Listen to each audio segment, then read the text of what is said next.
Well, good morning, guys. If you've been reading the headlines lately, you'd be forgiven for thinking that the whole real estate market is all factored on one number, auction clearance rates. But it's not. We're going to unpack it this morning. Stay tuned.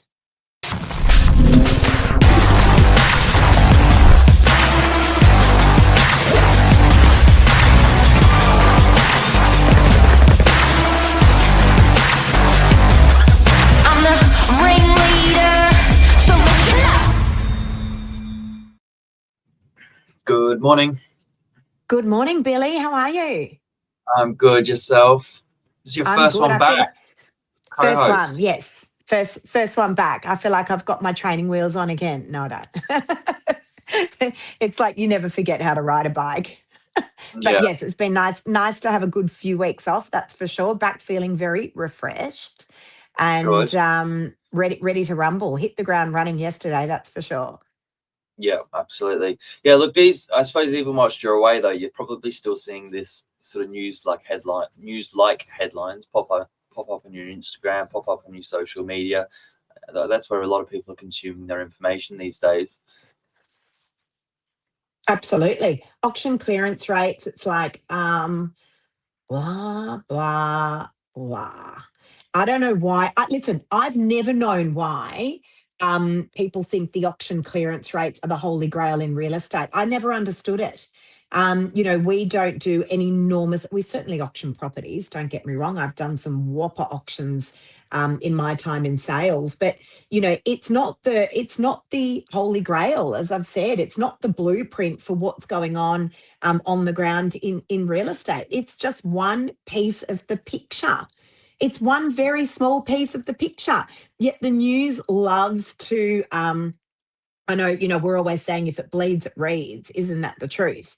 So when you report these abysmal auction clearance rates, people are like, oh my goodness, it's like the market is just falling through the floor. We're not going to gloss it over. The market's changed. There's no doubt. But auction clearance rates, like, it's not the only marker in real estate land.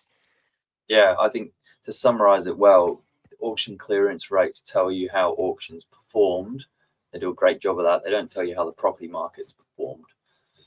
So Correct. The truth is, we've got some numbers for you this morning. If you're into your data, this will be intriguing to you. But for New South Wales, like from the last week, they basically, realestate.com will close their data sets out weekly. So they go from Saturday the 26th of July through to Saturday the 1st of August.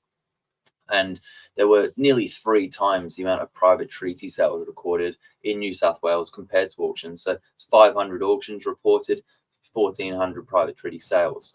For Victoria, it was similar. It was 527 auctions reported, 1,319 private treaty sales. So it does get skewed. Like when you look at the actual numbers, there's a lot more volume in the private treaty sector.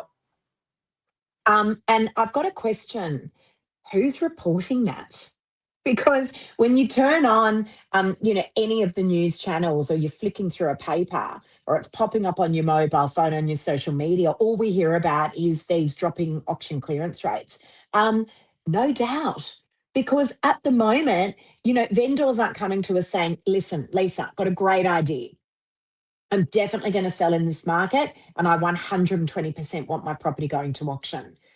We're not having those conversations at the moment. It was my first day back after having a nice bit of time away, and I was catching up with a lot of my vendors yesterday, and a lot of them were saying, I mean, the question on everyone's lips was, what's going on out there? What's happening? Because it's probably not a good time to list. Because all these poor people have got to go by are these auction clearance rates that are being reported, which are not great. In fact, I think over the last few weeks, Billy, we just had I think you were mentioning something about the data was looking better last week than it has in the previous few weeks. But who's reporting the private treaty sales? Who's reporting those? 100%. So this is from Cotality. Cotality is the biggest. It's like formerly RP Data, so it comes from Land and Titles Office. That's where they sort of pull their information from. But ironically, clearance rates lift to a 3-week high. Now, the reason I just pulled this website up because you've got a bit of a interesting little website here where you can actually see the clearance rate. So the first line here is last week for Sydney, 49.7%. Then you've got Sydney's week prior, and then you've got Sydney's last year, same time last year. And that's the same for Sydney, Melbourne, Brisbane, Adelaide, Canberra, and then the combined. So they're all sort of sitting around, look, 49, Melbourne 59, Brisbane 42. I guess they're all sort of sitting around the 40s and 50s. But I guess this doesn't take into account the properties that will then sell post-auction as well. Put a price on pre-auction. So there's a whole lot of different scenarios here, guys, that make up the pie chart of real estate land. One part is auction clearance rates. That is just one part of the pie. Then we've got the properties that sold prior to auction. Now, that sort of data is not readily reported. Then we've also got properties that sold post an auction. So maybe they were passed in, but then they sold very quickly afterwards. Lots and lots of agents do not report that data. The data is only as good as the numbers that are reported. Then we've got the most amount of properties that we are certainly seeing at the moment in our marketplace are the ones that are selling private treaty. Now, that's not the stuff that is being reported on the news. So be careful where you're getting your information from. And when you're reviewing the property market, there's a number of ways that we recommend you do that at the moment. A much better gauge at the moment is looking at how long a property has been sitting on the market. So the days on market at the moment, we've certainly seen those expand. Listen, we're not painting the prettiest picture we've ever seen in real estate at the moment, but it's certainly not as bad as what people are making out.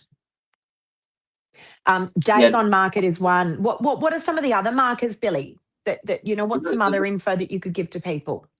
So, like typically known as vendor discounting, when a guide price changes in a downward direction, is an easy one to tell if a campaign's getting traction or not. I think I'm hearing from buyers that they are seeing properties come out with a guide, and then a couple of weeks later they're getting another call from the agent letting them know there's been a revised price. So that's obviously a way. Number of new listings coming on versus the total listings. So I guess if you can work out when you start your search how many properties are on the market in your suburb or in the area that you're looking at, use that as a benchmark. You can kind of work out with new listings coming on where the market's going versus properties that sell. That works out what the property market has done since you started looking, and then really just total volume. There's safety in numbers, so you can get a gauge on what private treaty sales are doing. Then you really start to understand. Otherwise, you're looking at skewed data sets. That's exactly right. Spot on. So well said. So well said. But the big one there, Billy, that I just took away is new listings that are coming on. Now, the amount of buyers that we speak to in a day, so many people are saying to me, Lisa, we're just going to wait because we feel like there's going to be quite a bit of stock coming on. Now, ordinarily, spring, as we know it, is a big, we call it the spring selling season. That's when we see a huge amount of stock hitting the market. That's 3 weeks away. That is 3 weeks away. The numbers at the moment of new listings that are coming to market are extremely underwhelming. And that is what is keeping these property prices, particularly, look, we're reporting on the Northern Beaches, but I've got lots of friends in real estate right across the country. Many of them are reporting the same. There's just not a lot of stock on the market. Yeah. People are nervous. Yeah. Sorry, Billy. Seasonally, it has to be adjusted anyway. So whatever new stock that does come on, that's normal. It's that time of year. So we've tracked the data since March, and it's down 25% in volume in terms of properties on the market for sale. So nominally speaking, that's 250, maybe 300 properties.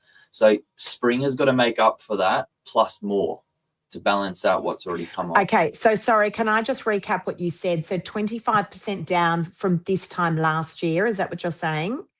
From March, 4 months ago. Wow. Okay. Yeah, see, that's significant. So, and understand, guys, we had a budget in the middle there. So, that budget hit, and ordinarily, I think people out there that wouldn't really understand the property market that well would be thinking, oh, here we go. Everyone's going to sell. All the investors are selling. It's all doom and gloom. Property market's fallen through the floor. Everyone's going to sell and we're going to be buying property for next to nothing. We're not seeing that. Okay. The biggest factor that is affecting the real estate market at the moment is buyer confidence. That is it. And when that buyer confidence picks up, guess what? So does the market. And what is feeding this lack of buyer confidence at the moment is the media. It's the media that's put it scared the crap out of people. And it's purely off the back of a lot of those auction clearance rates that are being reported. And as we've spoken about this morning, that is one piece of the pie. That is one very small piece of the pie. Those numbers that are being reported at the moment are quite skewed. Make sure, guys, you're getting the holistic picture of what is going out here in real estate world. Yeah, and there's been obviously massive reforms to some tax and investors, so that's obviously disrupted people's patterns and thinking as well. But slowly that will return. I suppose it just takes time for people to work out what they're going to do, what the best way to move forward is. Absolutely.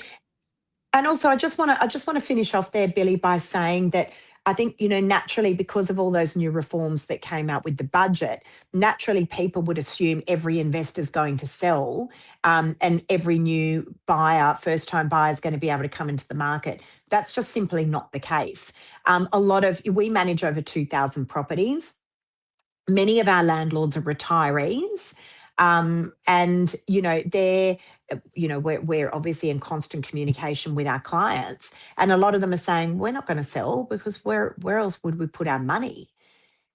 Someone who's sort of in their 70s and they're in retirement phase, they're saying, well, hang on, if we sell the investment, where are we going to go put the money? We're not going to put it in the bank. We're not going to go and buy shares all of a sudden when we've never played the share market before. So most people are just, they're just bedding down and they're just staying put. But it's certainly not all doom and gloom out there. In fact, it's been quite a busy few weeks in sales in our office. So be careful where you're getting your data from. Yeah, it's a good summary.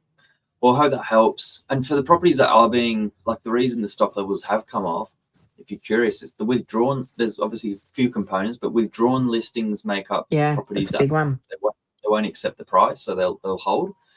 There's basically more properties coming off or selling than there is to new listings, so there's not a replenishment of stock. And then properties are, they are selling. So. Agreed. Big topic. Hey, and if you really want to know what's going on in real estate, call your local real estate agent. That's the best way, because we're going to tell you the truth. We're going to tell you the truth, but that is the best way. Call your local real estate agent. They're going to tell you exactly what's going on. Yeah. All right. Well, have a good day. Thanks, Liz. Thanks, guys. See ya. See ya.